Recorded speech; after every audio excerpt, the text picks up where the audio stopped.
said I'd be more regular with uploads, and in all honesty, I have tried, but I have only just got new video editing software, as last week I tried to record a Matchweek review video.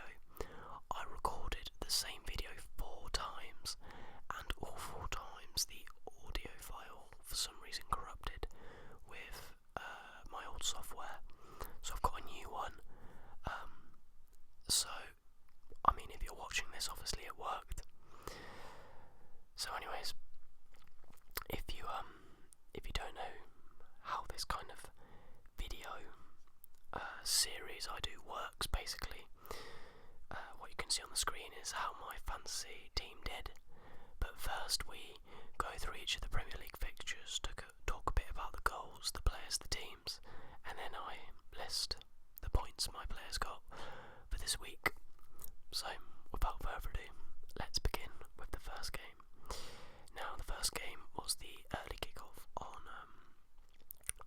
Saturday, and that was between Watford and Everton. Now Everton did take the lead with a pretty well taken Lukaku goal, who ended, his goal drought. But Watford equalised through Okaka. Now his first goal was incredible. He did like a Cruyff flick. Oh, it was just ridiculous. It was such a good finish. And then Prudhoe, their centre back, headed them ahead. And then Okaka got his second of the game, which was a header from a corner, if I remember correctly. No, Lukaku did head an Everton second in the 86th minute, but it wasn't enough to mount a comeback, and Watford came out winners. And both teams were in pretty poor runs of form coming into this, and I never really saw this being a draw. And Watford have come away with the 3 points. And next we move on to the 3 PM games, starting with Arsenal against Stoke. Now this finished 3-1 to Arsenal. It was always a game you expected Arsenal to win. They did go 1-0 down though through a Charlie Adam penalty. Now I want you guys to let me know in the description, do you think it was a penalty? To me, I think Joe Allen ran into Xhaka's elbow, if I'm honest, but it's down to opinion, so let me know. But anyway, goals from Walcott, Ozil and Iwobi were enough to see out Stoke. Walcott's goal was a great team goal. Ozil's header was ridiculous, he flicked it over. Who's the keeper? Grant. He was sort of in no man's land, but still the skill to loop it over the keeper was amazing. And Iwobi's finish was brilliant as well. So Arsenal still pressing at the top. Who knows what they'll do. Now we have another 5-goal thriller between Burnley and Bournemouth. Now Hendrick made it 1-0 to Burnley, and oh my goodness, what a ridiculous goal. He touched it, kneed it up, and then volleyed it over the keeper into the right hand corner. It was actually mad. And then I think Ward scored a rebound goal to make it 2-0, and then Afobe pulled one back for Bournemouth with a well taken goal. But then Burnley's 2-goal cushion was restored with George Boyd, who seems to have played for Burnley for ages, with a really neat finish into the bottom right corner. And Daniels, the Bournemouth left back, did pull another goal back for Bournemouth sort of late on. It was a really good strike right into the right top hand corner. But Burnley picked up all 3 points here. I'm not too sure where I expect both these teams to be in the bottom 5 come the end of the season, but Burnley are currently 13th, and Bournemouth for 12th, but I would expect them to slip down a bit. With the likes of Leicester regaining some form, well, I expect them to anyway. So next we have Hull versus Crystal Palace, which brought 6 goals, and they were shared evenly as the game finished 3-3. Hull took the lead through funny spot and it wasn't a penalty. And I think even Snodgrass tweeted on Twitter that it wasn't a penalty and that he expected a challenge. So he went to ride the challenge and said it wasn't a penalty. So fair play to him, but you know, if I was Pardew, I'd be livid. And then Benteke, I think, equalised from the spot. I think that was more of a penalty, but again, you could argue that, you know, it was a bit soft. And then, who took the lead? I think Palace took the lead. Oh yeah, it was Wilfred Zaha's amazing goal. He literally skilled 3 players, sort of scoop-turned it, and the power on the shot, I couldn't believe it. Literally, Marshall just stood still, and it went right into the roof of the nail. Such a good goal. And then Hull managed to get 3-2 up with goals through Diamonde and Livermore. But then Fraser Campbell, I don't know how he's still playing in the Premier League, but he got a late equaliser, so the game finished 3-3. But yeah, the goals in this Premier League weekend, there's been so many, but there's also been so many top quality goals. Now Swansea beat Sunderland in the final 3 p.m. kickoff, 3-0. So all of the Premier League teams on Saturday scored 3 goals or more. The home teams, that is, scored 3 goals or more. And a Llorente double and Sigurdsson goal was enough for this. Enough for the 3 points. Don't really have much to say about it. If I'm honest, I think Sunderland, both teams going to struggle, but you know, Swansea keep picking up points. Who knows? They'll probably be safe. And then we have the 5:30 kickoff, and oh my goodness, what a game!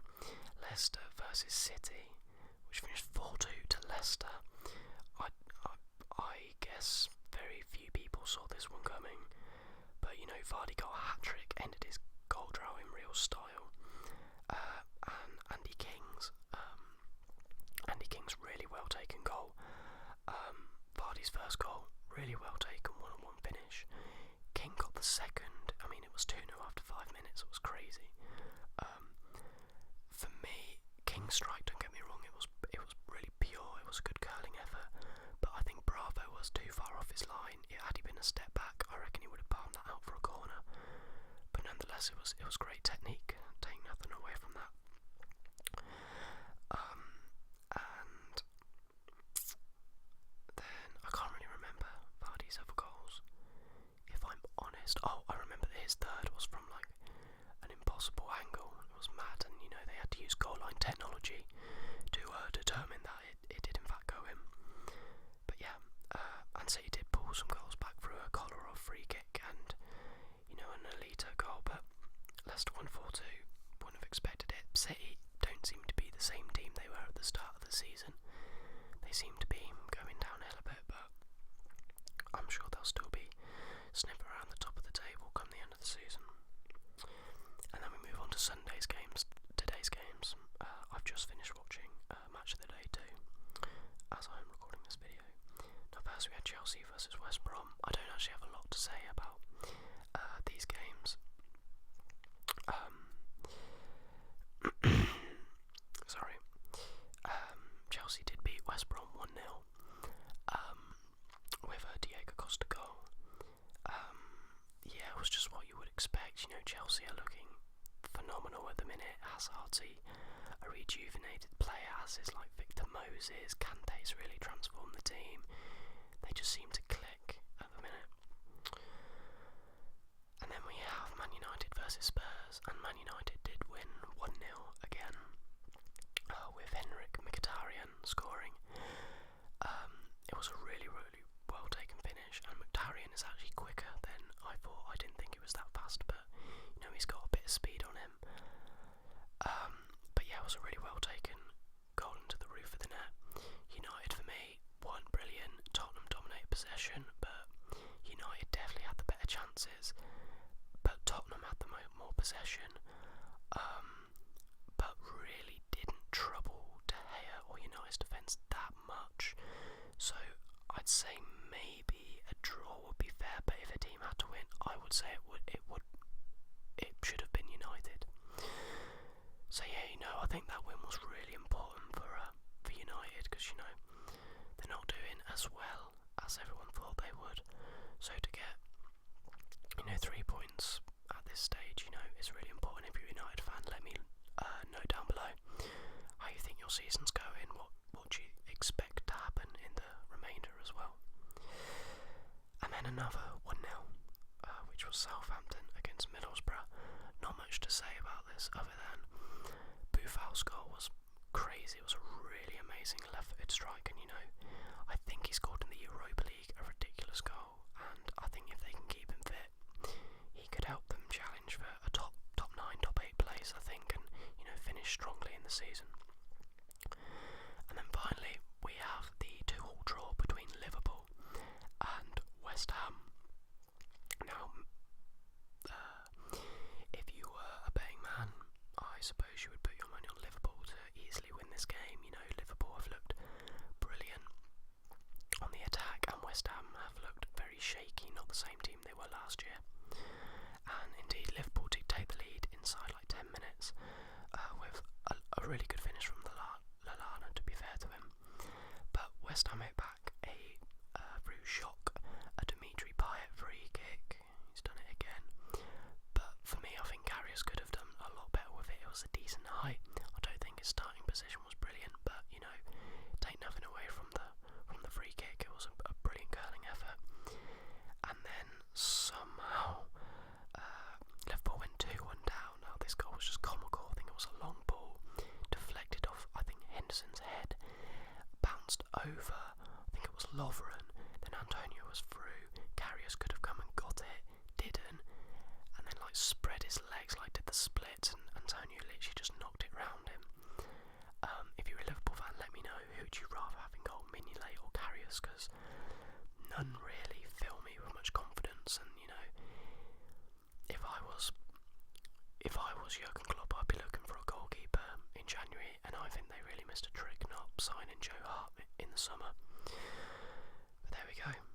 But Liverpool did manage to get an equaliser through Divock Origi after Randolph spilled, which was really unfortunate. But Origi was there to stab it home. But I think Randolph more than made amends for that mistake with his save against Henderson.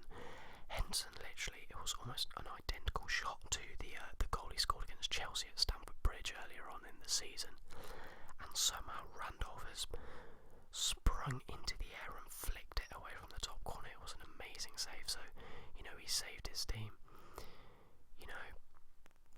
A point there, despite possibly giving away the other two. But what can you do? These things happen. But yeah, that game finished 2-2. Not the result Liverpool fans would have wanted, I'm sure, but a point's a point is better than none.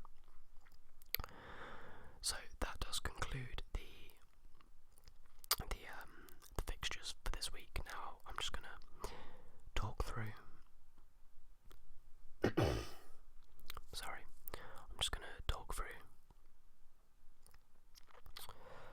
The points I got this week. Now, as you can see on the screen, I did get 41, which is awful. Really not good. Courtois got me 6, Walker got me 1, Morgan 1, Mustafi 1, Peters 1. Apart from Courtois, that's probably one of the worst possible defensive performances. And then I made the happy mistake, sarcasm there, of course, of making Hazard my triple captain. And what did he get? A clean sheet. Brilliant. I thought they'd wipe the floor with West Brom, but no, just a 1-0. So 3 times 3, 9. Thank you, Hazard. Milner got me 2. Mane always seems to come up with the goods. Got 2 assists for both Liverpool's goals. Kapir got me 2. Costa did score, so got me 8, and Anichebe got me 2. Now the reason my team looks so terrible is I've invested a lot of my money in Aguero, and he got sent off and spun for 4 games, but I don't really want to sell him. Let me know down below, actually, do you think I should sell Aguero and invest it elsewhere? Because I'm a bit stuck, if I'm honest. Anyways guys, that does conclude this video.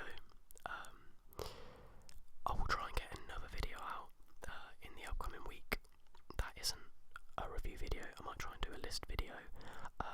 please, as always, if you have, any video ideas or requests down below, please feel free to comment them down below. I do read all your comments, and some of your ideas have been pretty good. I just haven't got around